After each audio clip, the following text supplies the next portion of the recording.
Let's go. We're back again. Episode number 49 of Smack Talk Live. We're coming up next week, the 50th rendition of it. What are we going to do for it, Ding? We got to do something big. I mean, we're coming into Power Slap number 12. Maybe we have to do a marathon run. Maybe we got to get, and maybe a little bit of reminiscing of the first 50 episodes that there was. Nothing like a week to plan. How do you guys think we should celebrate this one? Next Wednesday, and then we'll be 2 weeks out. I don't know. Maybe we should all bring a drink or something. I'll bring my aminos. This is kind of crazy. Now that you bring it up, episode 52 would be the year cap mark, and that would be on March 5th. Okay. And we have our live show. Can we this is public information? Yes? Not yet, no. Okay. So we will expect to have some live event that week. Fight week, of course. That's a pretty cool week for it to be the 52nd week. And we'll be in Vegas, so we can just keep that. Maybe we'll do some big bets, all of us. I'm not a big bettor, so maybe I'll be inclined to do for that special occasion. Are we betting on Power Slap? We going to the blackjack table? Do some slots? I've been to the blackjack table with you, and I would not recommend it to anyone. I feel like you'd be intense. Are you one of those people like when you are dialed in, you're dialed in? And I like slot machines of a high denomination. I'll just put it. Oh, okay. All right. I can mess with those. I like machines better than sitting down in the games. Yeah. Let's talk about it. I mean, if you're following Instagram along with social media, you see that Brandon Bordeaux is there in Las Vegas right now doing promo for Power Slap number 12. Isaih Quinones as well, there to get promo work done. Unconfirmed, but we do see Robert Trujillo in town in Las Vegas via his social media. We don't know quite yet. What does that mean? Is he there as a coach? Is he there as a potential fight upcoming? We don't fully know at this particular moment, but it's seeming like we are getting closer to seeing the return of Robert and that 155 division potentially, or maybe as Robert just saying, enough's enough, going to 170 as we talked about before. And is he in line for someone there, potentially a title shot, or one of those top guys? Ding, what do you think? I'm still gung-ho. I think that chapter at 155 needs to be closed, man. You know, they tried at Power Slap 9, right? Bovair versus McGregor. That didn't work out. Then there was some rumblings that there was some attempts to sort of keep that together with McGregor still being kind of willing to compete. That looks like it didn't materialize. Then we moved to Power Slap 10. We've got Dakota again supposed to compete against Anthony DeFrank. Dakota gets sick, has issues with some sort of illness, isn't able to compete. He's not cleared. Nothing happens at 11. So I think now's the time. If he was to go up to 170, I feel like it would be tough. You put two other guys up there. I think there'd always be that question, like what could have been. So I'm hoping that this will be the closing of the chapter at that 155. Somebody will get that title. But who knows? Yeah, I mean, it could be the closing. It could also be the start. Depends really on how you look at it, kind of formalizing, making it, a true division, like we said, with that actual title holder at the top. I mean, correct me if I'm wrong. Did Robert fight at 135 or 145 in MMA? So him going up to 170 is definitely a massive jump up. And so, keeping him at that 155 for now probably gives him the best opportunity for success going forward. Ding, I know you're always scouring those socials. Is there anybody else you see in Vegas right now? No, that's all I saw, actually. I saw, Isaih checking in for sure. Robert Trujillo was at the UFC Performance Institute. Again, I mean, all signs point to something being brewed, but at this point, we don't know. I will say, all the rumors and people announcing themselves on social media, not necessarily having matches coming together fully. From what it sounds like, we'll see a lot of people we haven't seen in a while. I'm a little surprised that we don't know any more matches on officially at this point. we knew a lot more. I feel like for Power Slap 11, about this much time from that event, I feel like we almost knew the whole card. So very interesting to see this time around. That's not quite happening. But again, off the record, I mean, there's things that seem like they're changing. Certain people are saying they were supposed to do this, now they're doing that. So who knows? And I guess that's more of a reason why the promotion kind of tries to keep some of this stuff to the vest to the last minute. Yeah, I mean, usually we know at least the co-main event and potentially even the top 4 on the main card by this point. Obviously, at this particular moment, we haven't seen. I know there's been a ton of rumblings, as you kind of alluded to, people dropping that they're preparing, for a fight, whether it be an MMA and or in Power Slap. You can use your discretion, whether those two things come together or not. But I think there's a lot of excitement around things right now. Getting these events in quick succession, getting back and forth. I think it's rejuvenated.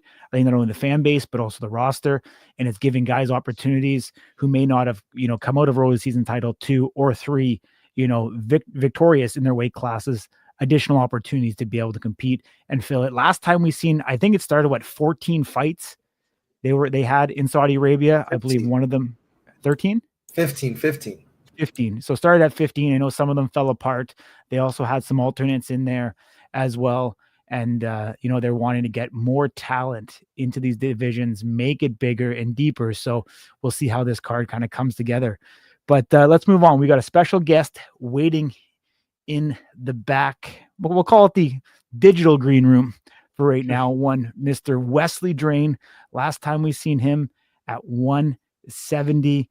We're going to talk to him, catch up. It's been a little while since we've had him on Slap News. And I'm sure if you ask him, he's going to say it's been too long. But great time, as always, to get him back in the show. Wesley, how you doing, my man? Doing well. How's everybody doing on the show tonight? I'm good. Brittany, how about yourself? I'm good. I don't think I've ever met you, Brittany, and I don't think I've ever spoke to you either as well, Cheeto guy. So they call me Ding. I heard that. I know we haven't always been on the greatest of terms. So let's air that out first. First, thanks for coming on the program, man. Great to meet you virtually. I guess I rubbed you the wrong way when we first kind of were introduced to one another, not officially. You want to kind of give us a little context on what happened? What was it that I said that made you maybe upset? I don't. It's been so long ago, I just kind of forgot about it. But honestly, I believe it was something along the lines of just not giving me credibility. And I like Dan Helen. That guy's rubbed me the wrong way now too, saying I was a self-proclaimed OG. I've been here since day one. I've been here before everybody else. I mean, I'm pretty sure I still have the most matches in the promotion. I mean, I'll have 11 matches coming after this match. You know what I mean? So I don't know who has reached 10 matches yet. Maybe somebody has. I'm not for sure. You're pretty good at numbers. Do you know anybody that's got 10 yet besides me? Off the top of my head, the only person I would AJ that's close to that would be AJ's up there, and I think Dwayne Crespo is also up there. I think Dwayne has 9, doesn't he? Or does he have 10? I'd have to look. But you nonetheless. I mean, if that was the case, I apologize. I wouldn't. You are an OG. Yeah, I can't speak for Dan Helly. He's a commentator, obviously, officially. But you've competed against a vast variety of different caliber athletes. So kudos to you for that. And again, like I said, no ill intention, man. Glad we were able to get it all taken care of. I don't know what the Cheeto thing is about. I don't eat Cheetos. I don't have ours. You don't eat Cheetos? I could have sworn I said eat Cheetos one day. I forgive you, man. It's all good. Nah, not me. But anyway, they call me Ding, brother, by the way. Ding. My name, or Michael, whatever you prefer. I like Ding. I'll call you Ding. Yeah, I think that's why they all call me Ding. Awesome, Wesley. I mean, great to, obviously catch up with you. Rumors have been swirling that you were going to go down to welterweight. Is that fiction or fact? All right, so I'm sure you guys may have seen my MMA fight down back in November. I did go to 70, and I mean I've been walking around very light considering the middleweight class. Most of those guys like Isaiah are dropping for 220ish. You know what I mean, to make the 85. And so that's been something I've been wanting to do for a while now. I've been very vocal to everybody. I'm sure you've heard of it. I posted it. I'm in the gym grinding all the time. I voiced it to Erica and Frank, and That's something I want to do, but it looks like they're happy with me being at middleweight. So, whatever makes them happy, I'm here to entertain as always. I never turn down a fight. You know, I say give me the biggest, baddest dude you got because I want to go down in history as the best I can be for myself personally. So, I'm never going to stray away from anything. So, I mean, it looks like right now I'm probably going to be locked in at middleweight for a good few years. I mean, if they want to drop me down to weight, I would be more than willing to. I've been really trying to get that Robert match because Robert's the shit. I mean, he's a beast. And honestly, like I cut 20 pounds for every match. I've been walking around like 175 pounds. So I mean, a 20-pound cut wouldn't be shit for me. But where I'm at right now, I'm walking around. I started bulking the last week. I'm a little bit over 80 now. So I'm pretty flexible though. Wherever they want to put me, I am ready to answer the call whenever. I actually had a Absolutely. question about that since you're sure. so you're with First Form, and then I saw you're a big fan who is a mutual friend of mine too of Mike from RP. Oh yeah. So is that how you, because a lot of times, and it seems like you know your stuff just from the little research I did, but with cuts and you said 20 pounds is no problem. Is that something like if they call you, tomorrow and let's say they want you to compete March 7th, would you be able to cut 20 pounds like this? Oh yeah, for sure, man. Like our ma'am lady. It's all good. It's all good. Yeah, I mean, like most of the time, like the majority of my cuts, I have a pretty good, idea when the match is coming, usually 3 to 4 weeks ish. I've never had a really, a short notice match with Power Slap yet. So I mean, I usually know, and I usually am able to start prepping and eating right. But usually, I mean, I'm cutting still about 20 pounds, within my last week. So within a week's notice, I can drop 20 pounds fairly easy. I mean, I've never officially been put to sleep, you know. So I mean, it has honestly, like I'm pretty excited for whenever I get the next call. I feel like I'm not going to drop as much weight as I usually do. I'm going to try and see if I can keep those fluids up here and see how that does for me. Because most of the time I'm cutting like 20 pounds. So if I can keep it down to like 10 pounds minimum and keep the fluids in my brain right, who knows what I'm capable of. I've been hitting the gym. I hit the gym. I'm at the gym right now. I just left the gym so I could get on this podcast. I didn't even start my truck yet. So I'm hitting it twice a day, getting the best I can each and every day. Just preparing for when they call me, and I want that belt. I don't really care what it is. And honestly, for a while, I was thinking about stepping away from Power Slap just because I was getting I was feeling stagnant. Because I guess after the loss to Isaih, it really messed with me. It really messed with me because I ain't never lost like that yet. And so I was like, man, like I just want to stay active. I want to do something. And so I took some car jiu-jitsu matches and as well as the MMA fight. And I was almost considering walking away from Power Slap just because my contract ended. I didn't feel obligated to be tied down anymore. But I mean, coming back and kind of reflecting on what Power Slap's done for me, like it's opened so many doors. Like if I want to go compete in almost any organization, I could be like, hey, let me on this card. I may not headline it, but I'm getting on that card for sure if I want to. So I talked to Frank and Eric, and I was like, you know what? Like you guys have done a lot for me. There's a lot of people that talk crap about Power Slap and say what they want to say, but I mean, you giving me a platform. Like I've asked you for a platform from day one to stand on where I can voice my opinion and start changing the world. I want to change the world by impacting the youth. I actually started a youth program for self-defense and fitness, kind of mentoring individuals. It's going into effect March 22nd at the local gym. I got a great place to host it. And I mean, I love Power Slap. So I told him, I'm committed. I'm here. I'm putting everything else on the back burner. No more competing in any other organization. Like I'm strictly Power Slap. I'm here getting as strong as I possibly can and just educating myself the best way in any way possible as strength, nutrition, and just technique overall. I mean, there's a lot of people in here that they're really struggling with the technique. Some people mentioned maybe going up against Darren Godfrey. And I love the dude. He's got phenomenal power. But at the same time, if you cannot take what you're giving out, do you really deserve to go for a championship? I don't think so. You need to sit there, embrace that, and embrace the strike that you're giving out. I mean, he's giving out the hand of God for sure, but he's not being able to take it. He's flinching every time. I've had some other opponents flinched on me, and if I'm sitting there giving you my all, and I'm sitting there eating your shit, I would really appreciate it if you would respect me enough to sit there and eat what I'm giving you versus flinching and trying to get the win that way. That's just my opinion personally. It seems like the loss with Isaiah, like, you weren't sure if you were going to come back. It seems like it's actually been really good for you in terms of development as an athlete and person. Yeah, it definitely it killed the person I was before, I guess you would say. It allowed me to put that person to sleep, and transform it to the next level. I'm a totally different person now.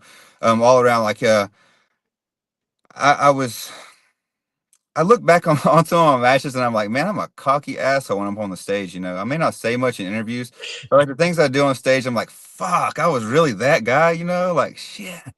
And I really want to change that perspective of me, because like I'm reaching out to a lot of the youth. Like I live I live in a state where it's really like a large reservation, and we got 14 counties in where I'm at, where the Cherokee Nation, the nation I'm part of, there's a lot of youth that I could impact here, and start really just going to outreach programs, but not just in my 14 counties, but the whole state of Oklahoma, eventually the United States and the world. Like that's my ultimate goal. And that's what I've told everybody from the very beginning. Like I want to figure out a way to change the world. And some people may think it's contradicting. I'm going out there and slapping the shit out of people and acting a fool. And yeah, I mean, when I'm acting a fool, it gets eyes on me and stuff. But I'm really trying to lock in and just be a better human being all around. And another thing that got me, I'm kind of everywhere sometimes when I'm talking, but like reflecting back on the Isaiah match, like another thing that got me is like how humble he was. Like I mean, he like I was a dickhead to him. I took his shirt and I threw it, and I was like, fuck this shit, I kind of touched him on the face, and he was just very respectful. And the thing that really got me, that little shit, uh, right before our match, man, I was locked in, man. I was like, I'm gonna destroy this dude. I'm gonna take his fucking head off, And somebody calls me out of the locker room, one of the officials, and he's like, hey, your opponent wants to speak to you real quick. I was like, what the fuck's this dude want to talk to me about? We're about to go out here and beat the shit out of each other, And he's like, hey, can I pray with you, brother? And I was like, damn. And I think that moment of, him just blessing our safe return, just wanting a good match, it really just kind of killed the demon I had brewing for him. So I've kind of had to reinvent myself on how to be effective without being, I guess, so hostile, if that makes sense. Like I'm always like, I'm gonna knock you out, fuck you, this, but I want to be an inspiration to those kids out there, because I grew up in shitty situations. I grew up hopping around, not knowing where I was going to sleep or eat or anything, as a child. And I think it's going to serve me well being who I am and speaking how I speak, because I'm not the most well-versed person in the fucking world.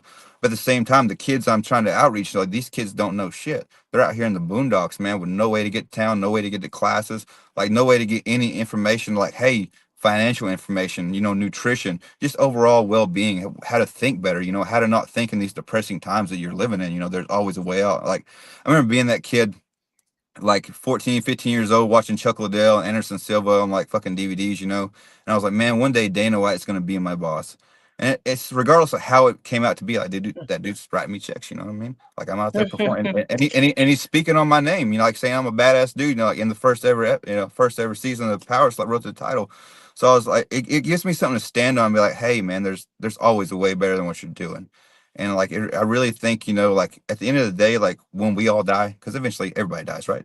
Supposedly, who knows? Maybe some of those elite guys really got the cure to death. But the youth are going to inherit this world that we're in currently.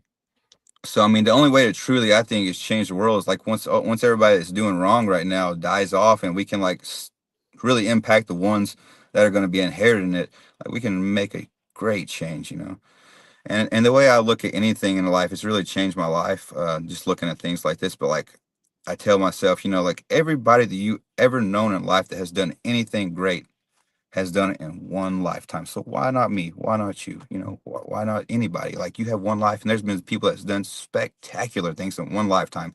So like, don't ever limit yourself. And that's kind of, I mean, I wake up every day grateful, and I'm just locked in, man. And I know I'm going to go out here and next time and perform the way I got to do, and be a little bit, I guess, controversial and bringing peace to the world, but at the same time, it gives me a platform to be heard, and if I have good intentions all the way through, I think people understand, I'm just doing the best I can with what I got. Absolutely. Wesley, let's take a trip down memory lane. I mean, you've been quite controversial the entire time. I got to say that every time you're up there, whether it's going, no shoes, slapping and slides. I wanted the shoes. Mark Smith Yeah. made me take them off. Oh, really?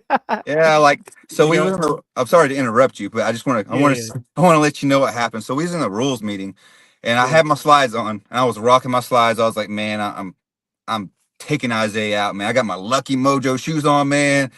Yeah. He's getting it. He's getting all the smoke, And Mark walks in the rules meeting, and he looks at my feet, and he looks at me, and he presents his speech. And like one of the first things he says is, all right, so you can wear boots, you can wear sneakers, you can wear no shoes, but you can't wear slides. And I was like, bro. And I was like, regardless, like I was feeling like I was locked in. I had my mojo, my shoes on. I was like, man, I'm gonna try and be sneaky. Like sometimes marking up there, if I can get away with it, But Mark, he stopped me at the steps, and he's like, all right, Mr. Drain, take your shoes off. Shit. So that's what happened. Or I would have had my slides on. Yeah, absolutely. I mean, the list just keeps on going on. I forget who'd you KO, and then you grab your crotch right after, like Shawn Michaels style. Travis. Oh, is that who it was? Okay. That was Travis. Yeah. Travis doesn't remember it, though, because he was sleeping. Yeah. But I want to show you this. Okay, so right now, Slap News, we're at video 851 on YouTube. Oh, shit. You and I got introduced 2 years ago in my gym at the 5th ever one. Yep, in my gym. Brought it up. Look at that guy with the frosted tips. Man, have you come a long way since then, buddy? I have, my dude, for sure.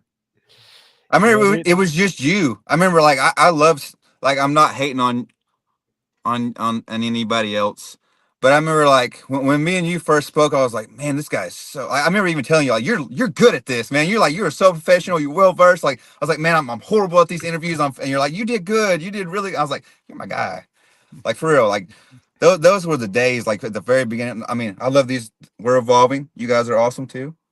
But I mean, just looking back at how far everything has come, and it's quite amazing. OG status, Dan Helen. Just putting that out there. Bisbing as well.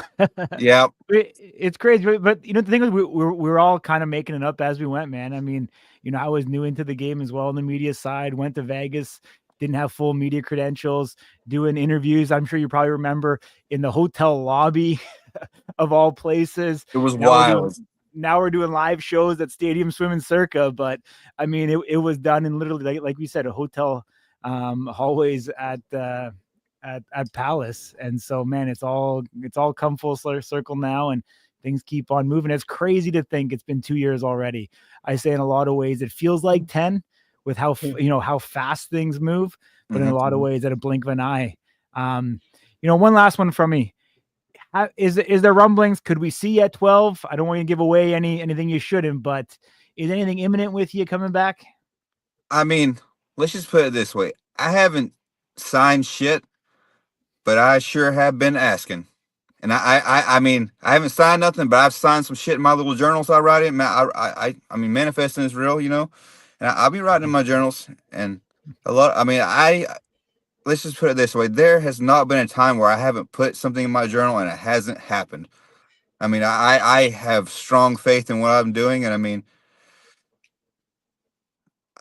let's just put it this way. I didn't write in my journal when I was going to knock Isaih out. Honestly, I felt like that was my time. Like I was very verbal and vocal about knocking him out, but in the back of my mind, and I didn't put it in my journal. I didn't. And I think sometimes we need those losses to get the wins, to get the lessons. And it did do me well. It's turned me into a whole different individual. It's healed the person I was before. So I really think it's my time due for that loss. And I'm really glad I didn't put it in the journal, but I've been writing in my journal about my next up and coming match. And I mean, fingers crossed you'll see me up there slapping the shit out of somebody. Hopefully, I've never not been on one of the main cards. Well, I guess you could say like the prelim of the mains, but I've never not been on a pre-recording. I've always been like right there at the top of the, I wouldn't say main card, but I've been up there on like the higher end part of the promotion for sure, always. So hopefully, still the same. Who knows? Maybe I'll get on a poster this time. That'd be awesome. I would love it. Wesley, you better write it down in your journal tonight, because not to be all woo-woo, but it is. I'm one of those girls. I'll admit it. I have like on my refrigerator, like all the full moon dates. And on the full moons, I even make my clients do it, and they swear by it. They're all competitors, and I'm like, the more detail you can put, like, who do you want to fight? What do you want that fight to look like? You said you wanted Dana White to be your boss, so now he is. So what do you want that payout to be? Who do you want it to be up against? What are you going to do right before the fight? All of that. So hopefully I get to meet you in a few weeks. Sounds like I would definitely like to see, your redemption, just hearing your story right now of where you've come. And yeah, it's really cool to see that it's healed you. It's really cool to be able to hear from you, how the sport has helped you evolve as a person. And now you're going to give back to the youth. So even though I don't know you yet, definitely a huge pleasure getting to hear your story. Hey, I love people listening. I mean, that's what it's all about. I mean, that's the only reason I'm here, is just to voice my opinion and just make a difference. I mean, overall, I mean, there's no reason. I think the greatest mission in life, everybody's always pursuing their own wants and desires, but I think the greatest mission anybody could ever embark on is really just making a change for the most difficult. Like, how difficult is it going to be to change the world? It's going to be freaking. I can't even really imagine how far I'm going to come. I mean, I'm going to be 33 this year. So, I mean, I believe, hopefully, 70, 80, 90, 100 years old, hopefully, who knows, so I got until the day I stopped breathing to make that change happen. So, I mean, I got a long ways to go. And I mean, the things that anyone can see in that amount of time, I mean, the things I've done in the last 2 years, it's been mind blowing. Never thought I'd be doing the stuff I do now. So, I mean, just dedication, hard work, and just, getting exposure from great people like you. I was a bit of a douchebag. I love you guys. I'm sorry for that. I'm really trying to redeem myself as a human being. First step is admitting. Oh yeah, you're right. Oh, and everything you said, I've already written that down this morning when I woke up. Everything you just touched on, like so everything. Cool. Yeah, I love it. It's awesome. Now we just got one request from you, is if you could get Mike. I've been trying to send Mike. I want to hear, when he does his awesome YouTube spiels on like a sport and the weight cuts and gives his perspective. Keep tagging Mike, because I feel like he needs to be at the event. I've been, they have some celebrity appearances. I feel like he'd be perfect. So keep tagging him. For sure. Awesome, Wesley. Appreciate it. Glad we were able to have you back on. Hopefully see you live in the flesh real soon, my man. Take care. Train hard.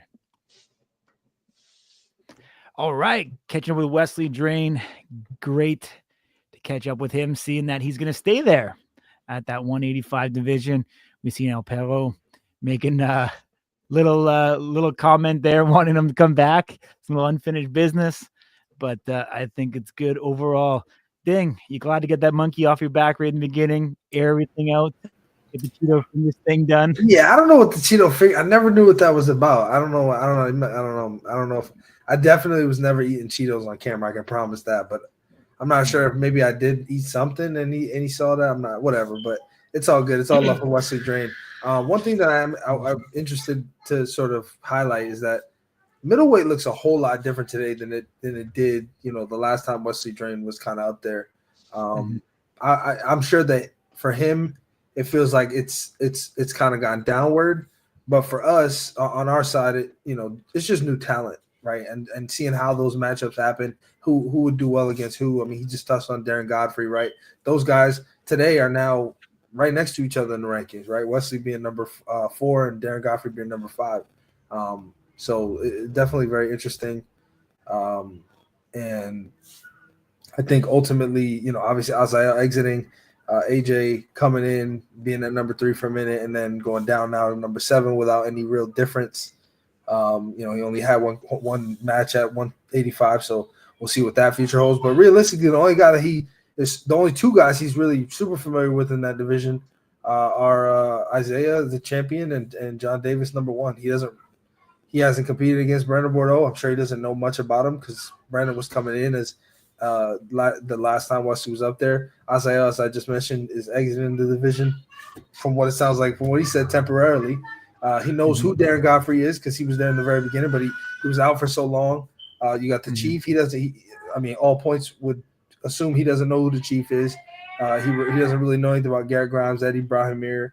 Brandon Rhodes. So it really would be interesting to see Wesley back up there and sort of taking on these new guys in the division that we haven't seen before. For sure. And I mean, you know what? Wesley Drain is still one of those tough mother effers for sure. We've seen him up there with the best of the division. And as you kind of alluded to, I mean, it's kind of good because as we were talking about before, you know, take Isaih, take Wesley out, take Static out, and all of a sudden some guys that have been lingering around that top 5 for a while, that division looks certainly different. Obviously, there's some new talent coming in. However, keeping a guy like Wesley there, you know, who may be that new kind of gatekeeper, as you kind of alluded to. And I mean, he spoke about earlier, him and Darren Godfrey, kind of that gatekeeper into the top 5, you know, kind of bridging that old to new, definitely is one of those things that we could see evolve. And hopefully we see him back in Power Slap real soon. You know, he talks about being controversial, trying to clean that up. We'll see if it happens because seems to follow him wherever he goes in Power Slap. So we'll see. But let's move on. This week, we're going to talk, you know, with Brittany, specifically about embracing being comfortable in uncomfortable situations. I'll throw it over to you, Brittany. Let's get into it. Let's jam it up. Yes, I love this topic. It's one of my favorites. You know, I feel like people these days kind of see someone on social media and think that things must have been easy for them. And now that I'm doing more talking, you know, I used to kind of, when I was young, I guess now I have more wisdom. I'm in my 30s, but I'm not afraid of embracing who I was. And I have always been a really anxious person, always worried about the future, super uncomfortable. I guess I'll bring it back to, I was in high school.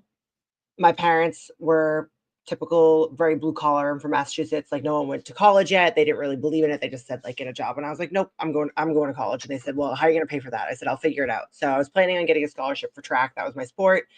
Ended up with a pretty bad injury my junior year, right before I signed anything. And I felt like that dream went out the window. So my backup plan, luckily the internet was a thing. I just started like trying to figure out how I could go to college and get a scholarship. So I ended up doing a sport I never did before. I was a rower at University of Rhode Island, Division I. Hated it. Absolutely hated it. Hated it every day. But it gave me a way to get educated. And it was there that I fell in love with the weight room. It's been a good experience to be on the show and talk to so many athletes, because a lot of times, as we just heard from Wesley, it's like you don't know when you're going to get a call.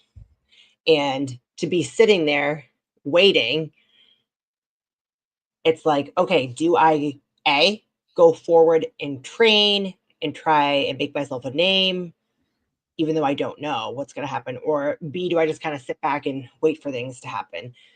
And that's where I feel like a lot of people are just a little bit passive, because it is the harder choice, I feel, to take that route where you're like, you know, calling up Erica or calling up Corey, calling up people like, hey, can I at least be active? Can I be in the show? Let's get my name out there. Things like that. So calling me does nothing. So I don't know.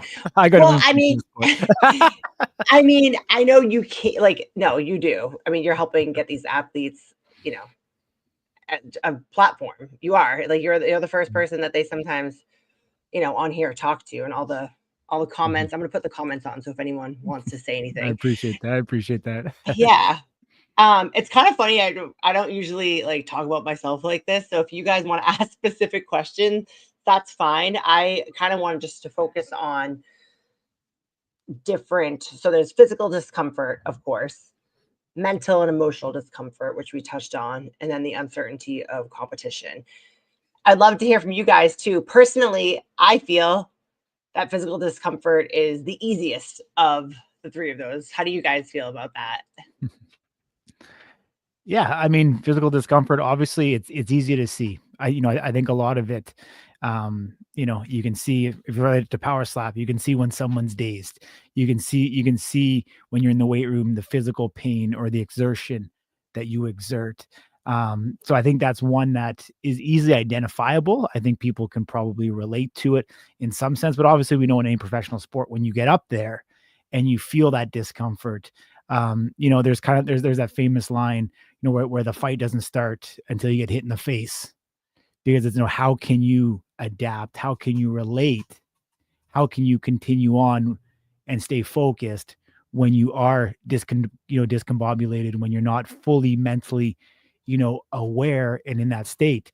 And I think in a lot of ways, I think the things that you've done, not only, in bodybuilding, but even more so in, strongman and powerlifting. How do you stay focused when you're going for, a personal best, and you're on the brink of failure, and you've got 500, pounds of weight on your back, or I don't even know what it's called, in The Strongest Man, where you had the two, The Hercules hold. yeah. So for people that don't know, holding two big trees, big trees from falling, you're holding on the chains, and your body's the only thing that's holding them together from having gravity pull them to the ground. How do you remain mentally focused, mentally strong, when you have all this physical exertion and physical tension and pressure upon the physical body? Yeah, I love that. I love that question. And that's why it's so fun for me too to get to talk to athletes, because that's what I always want to dig out of people. I want to hear from them, where do they go? So where I go when I'm doing something that physically hurts is, to be honest with you, it's the only time in my life that I'm ever really calm. I'm kind of always have a lot. I've always have a lot going on. I'm an overachiever. That comes with a lot of anxiety. But when I always say, like, I'm focused on the task at hand, and I love, love, love that uncertainty of, like, okay, I have 500 pounds on my back. If I do one little thing wrong, like, I actually could die. So it's fun because it allows me to get hyper focused. And for once, it's like all the chaotic noise in the world is just quiet. And that sounds kind of funny if you're not a competitor, because when you're at a competition, like, things are loud, people are watching you. And I am someone that's had to get over being in front of crowds. I really have forced myself to learn to talk. I don't really like a lot of attention, even when I'm at the gym. Like, I prefer no eyes on me. Never in a million years did I think I'd be, interviewing people and having a social media presence, because that has been really difficult for me, because I was just an athlete. I always viewed myself as just an athlete. Nothing more than that. I had to build up my confidence in other areas, which being an athlete allowed me to do that. But that's where I go. I'm just focused on the task at hand. It's kind of an adrenaline rush right before, but then when it happens, it's almost like an extreme euphoria has come over me, and I don't see or hear anything except what I'm doing. So whether that be squatting, Hercules holds, bodybuilding is more something that is just a process to me. I don't love it as much as I did strongman or heavy lifting, but I like the process, and I love the discipline that I have to put forth every day. Mhm. So what I've heard too from a lot of the athletes in Power Slap that we've talked to is that they seem to like the pain. They're fighters, they're expecting to get hit. But then a lot of them have said, like, for example, Erica, who's a good friend of mine. So I really was like honing in on her. Like, I want to get inside your head what it exactly was like. And she was like, you know what? It hurt way more than I expected. Like, I wasn't really prepared for that, because you have to, take a few seconds before they go. Like, it's not like, Corey, if we were just in a fight or something and someone came out of nowhere and slapped us, we'd be shocked. But it's like you have to Mhm. sit there and wait for it. And that's what Absolutely. is so intriguing to me, and has been, I'm not gonna lie, it has been appealing. I'm not going to ever do Power Slap because I like being on this side of it, Mhm. but it has been appealing to me because I just want to know so bad. And I'm almost a little, like, jealous. The athletes in me is a little jealous when I get to hear the athletes speak about it, because Yeah. it's like, okay, what does that feel like? Does it feel the same as, like, a weight on your back when you're like, all right, I might die. I might get knocked out unconscious. So Yeah. that's what's been appealing to me. Yeah.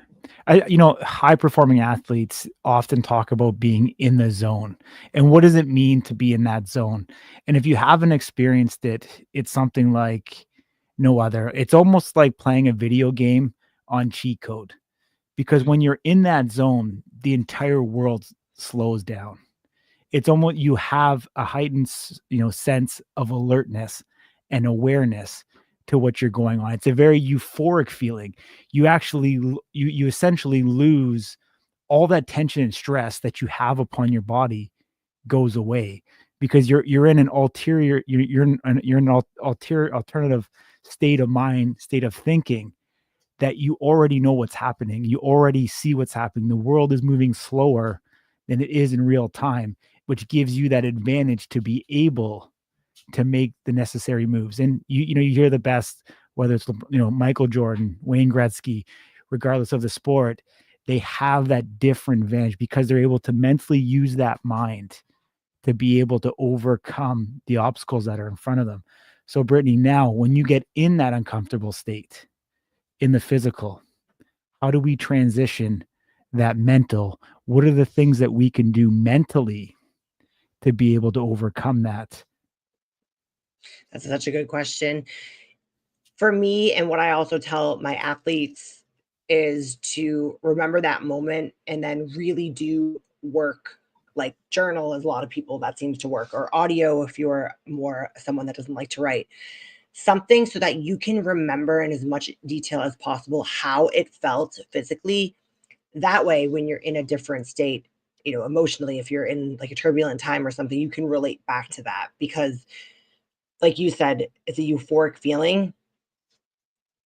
It's hard to always remember in such detail what it was like, when you were on top. So I think that writing about it, talking about it, watching a video of yourself doing it, the more you can get yourself in a better state of mind, that's going to help you mentally. I call it mental movies too, where you can practice and utilize all senses.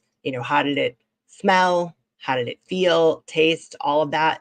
The more you can do that, it's almost like a meditative state too. The more you can do that and then learn to apply it to other areas.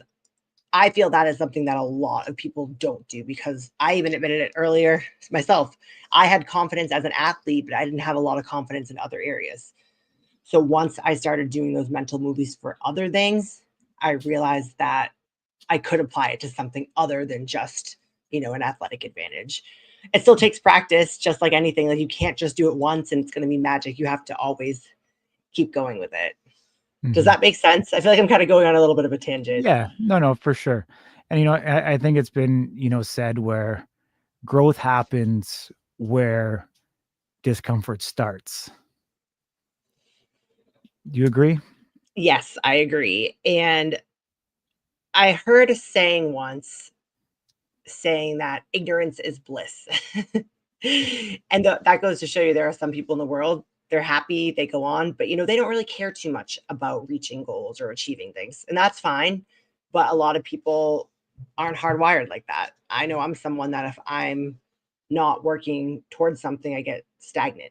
But when you're doing that, when you're climbing the ladder, whatever it be for an athletic endeavor, career, you're trying to make slap news huge, sometimes it's just gonna suck. You're gonna hit a bump in the road. There's gonna be somebody you bump heads with. There's gonna be somebody higher up than you that's shooting you down, and you can let it get to you, or you can just kind of sit with those emotions and move on, because you can't let your emotions win either. Yes, it's important to feel them, but if you put it in the bag every time someone else put their negativity on you, then you'd get nowhere. And it's true. Like, when you are at your lowest, that is when you can't see it at the time. You never can see it at the time, but then you're going to look back at it and realize it meant something. And that you can apply that to anything, whether that was, a relationship you were in, a job you're in, a sport you shouldn't have been in. I know for me, most recently, I was retired from being an athlete, and I moved to Vegas, and I had no friends, no family. And I was like, what am I doing here? And then I was so excited because I was going to do power slap, and then I didn't end up getting it. And I felt like I got kicked to the ground again. And then I was just like, you know what? I can be sorry for myself, or I can make a choice. And that's when I decided to go back to bodybuilding. I was scared because, like I said, I felt like I didn't even deserve to be, because I hadn't been training. And even taking a shot at you, I think I reached out to you. I think I was going to go on Slap News, like, you were going to interview me about an upcoming fight. And then I was like, hey, I'm not doing it anymore. I can't really get into detail, but I just threw it out at you. I'm like, I like to interview athletes and I have experience with X, Y, and Z. So I wasn't, things happen, but just putting yourself out there. And then I think you should be doing the most work when things are uncomfortable, because that's when it's harder too. It's easy to get things done when you're at top, when you're riding the highway. That's easy, but that's not life. That's not realistic for anyone. Yeah. I think, this is great both for, spectators who, either have day jobs, entrepreneurs, and or the actual fighters themselves. I think there's a lot that can be learned, embracing that discomfort when things get uncomfortable, enjoying the feeling of what it's like, and, being there, being present both mentally, physically, and really overall, it kind of brings you back to the reasons of why you're doing this, the perseverance and everything that allows you to continue to be successful. Because if it was easy, you'd have a million people doing this, and it wouldn't be as special and unique. And really digging deep within yourself, for those moments that you were there, sets you up for the next endeavors in your life and in whatever that may be. So I think that just kind of goes part and parcel with everything, and truly, allows any individual across any discipline to really separate themselves. And a long time ago, I always heard that they pay extraordinary people extraordinary amounts of money to do extraordinary things. They don't pay average people extraordinary amounts of money to do average things. And so I've always looked at it that way, is that you need to, as you said, separate yourself, be extraordinary, be able to embrace the discomfort, be able to push through when things aren't easy, and be able to continue to push forward, in a situation, whether you're coming off from a loss or you're finding yourself in a fight round by round and you get your bell rung in the first round. How can you regroup? How can you continue to push on? How can you still be your best and even better when it truly counts the most? So I think it's a great topic of discussion to really get into. Does anybody in the comments have anything that they want to say? Can they relate to it? I mean, we have a ton of strikers that, can probably relate to what we just spoke about. Let us know if it resonates with you or if it doesn't. But we'll go from there. All right. Let's keep on moving. Let's get Ding Dizzle back in on the show momentarily. Ding. Life always been easy for you, my man? No, I think we all got, we all have hardships, and we have to overcome, Yeah, absolutely. Let's do kind of a recap of what we know right now, Ding, for Power Stop number 12. What's been made public? Can you give me, some rundowns of guys that have publicly, promoted themselves as going to be in Vegas? Well, we know Brandon Bordeaux, Isaiah, right? That's public. We know Robert Trujillo's in Las Vegas.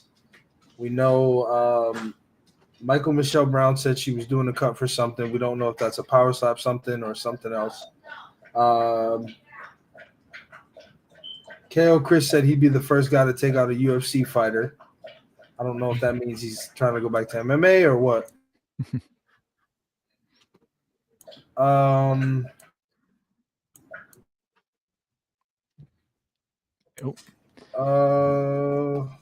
Trying to think. Yeah. I think publicly that's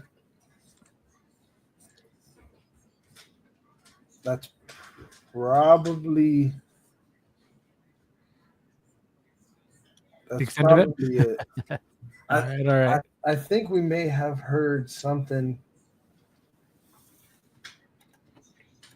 I don't remember. Somebody alluded to something, but I don't know for sure. I don't want to misspeak. All right. Well, let's leave it at that for the time being then. Let's transition. Power Slap cards, obviously less than a week. They've been, released to the public. We've been seeing a ton of big pulls. And on this show last week, Brittany, we opened up a box. You're incredibly excited about those cards. Ding, we're seeing a ton of one-on-ones come out. Let's talk about some of the highlights that we have seen up until this point. Yeah, I mean, we've seen we pulled a Dana White So Money 101 autograph for Jackie Cataline. We've seen a lot of printing plates. The printing plates are really a highly sought after one that I've seen. We've pulled a couple. We've put a couple Jackie Cataline 101s. I don't think we've had any gold vinyls ourselves, but we've seen them. There you go, Jackie. There's a Jackie printing plate. It's so crazy. Oh, that's wild. Yeah. That figure that you can barely make out, that's Jackie. What else? Let's see. We've seen a Cooper Housley Logan Greenhall 101. We've seen the Crazy Hawaiian 101 autographs. We've seen there's a Dana Auto.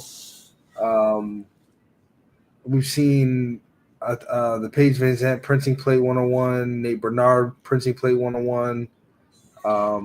Paige Van Zandt seems to be a big one. Yeah, Crazy Hawaiians had a couple 101s pulled. Dorian Perez has had a 101 pulled. I don't think off the top of my head I've seen an Anthony Blackburn 101 yet. I don't think so. I don't think we've seen it quite yet, for sure.